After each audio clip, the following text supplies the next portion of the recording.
President Biden, Kenya is rather doing the heavy lifting in a turbulent region, Somalia, South Sudan, the Democratic Republic of the Congo. Washington, as you have mentioned, has committed millions of dollars for the cause in Haiti.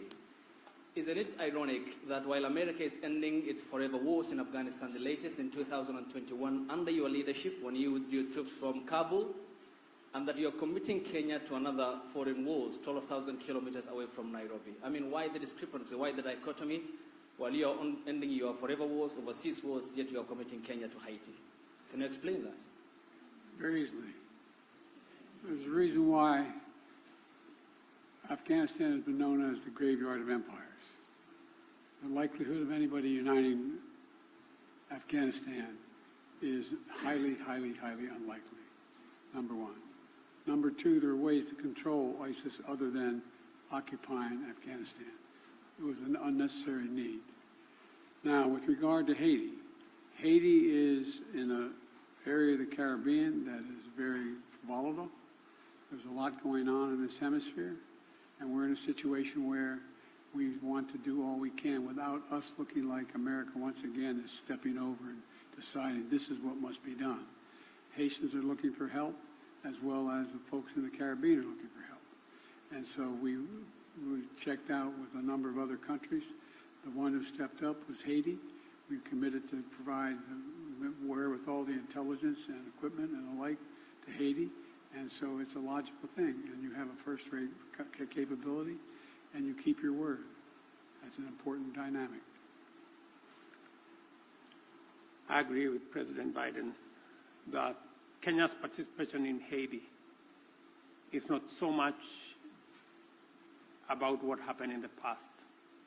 It's about what we believe in, the peace and security of humanity. And we don't find that the U.S.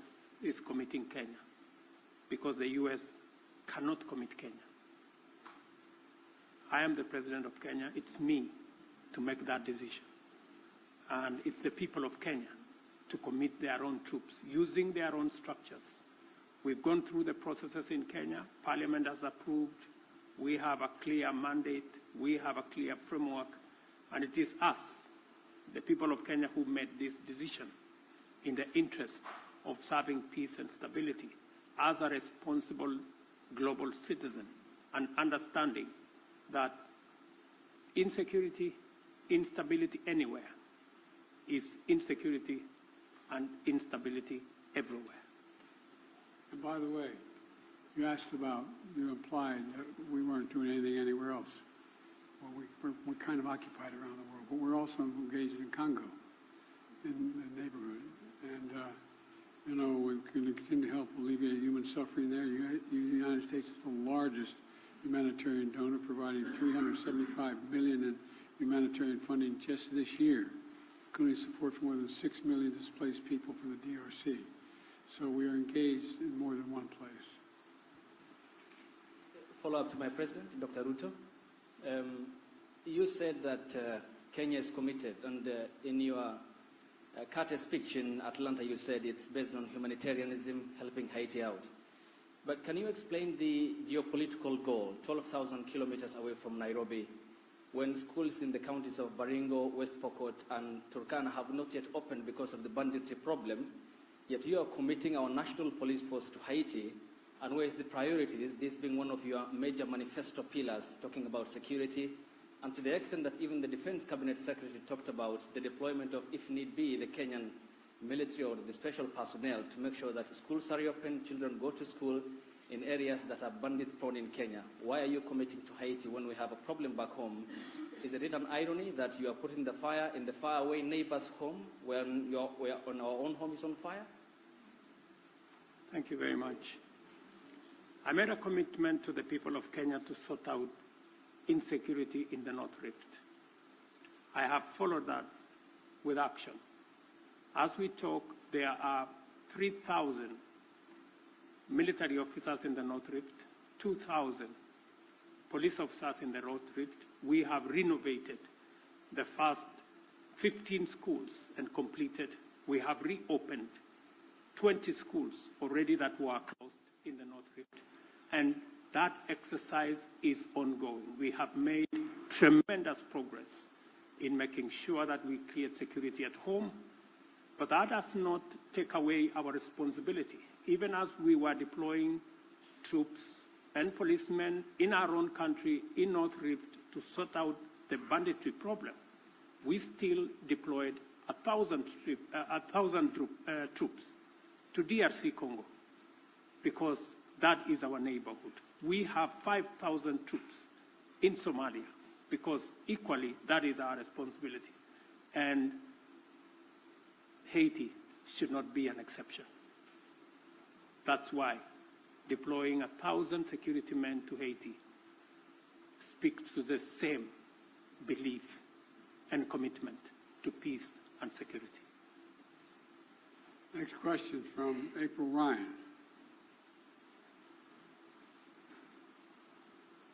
Mr. President, President Biden, President Ruto, thank you. First of all, when you talk about Haiti, President Ruto, you said Haiti is a collective responsibility for all nations. And for you, Mr. President, President Biden, President Ruto, do you believe that these nations can break the back of this militia that has gripped the nation there? And also, when it comes to Congo, thank you, Mr. President, for bringing up what the United States is doing for the Congo, especially as that flag was behind you at Morehouse. Mr. President, could you tell me what the African Union is doing, as well as Kenya is doing, when it comes to the humanitarian crisis in the Congo? Thank you. What was my question? Sir, your question was Haiti. Can the United States and Kenya, or the nations collectively, break the backs of this coordinated militia that has the grips of the nation? That nation. Thank you. Yes.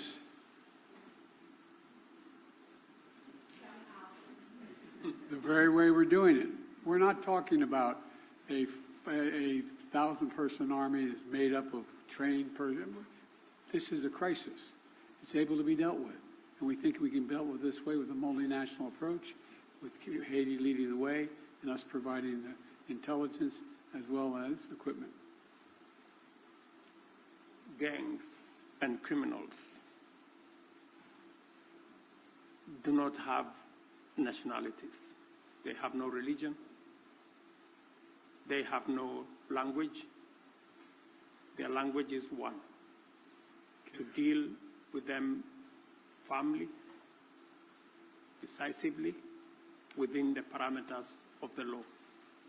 And that's why we're building a coalition of nations beyond Kenya and the U.S., many who are making contribution towards the MSS force in Haiti to secure that country and to break the back of the gangs and the criminals that have visited untold suffering in that country. On DRC, the AU, the East African Community, and Kenya are seized with that matter. I've just told you that Kenya had 1,000 troops in Haiti. We now have another 800, not in Haiti, but in DRC. We now have another 800 troops from SADC. We are going to be having a meeting of the East African Community. I did send my my foreign minister to Kinshasa. They had a conversation.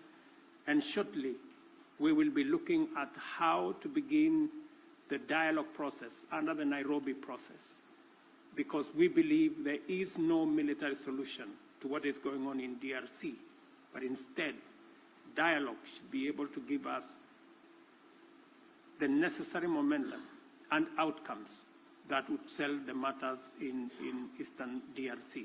So both the AU, the East African Community, and Kenya as a country are seized of that matter. We know that the humanitarian crisis in Eastern DRC has displaced close to 7 million people.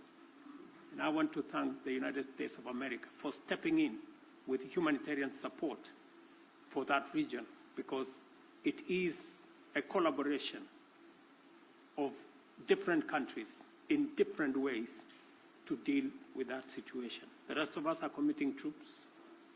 We are committing deploying our infrastructure to facilitate the resolution of the matters in DRC.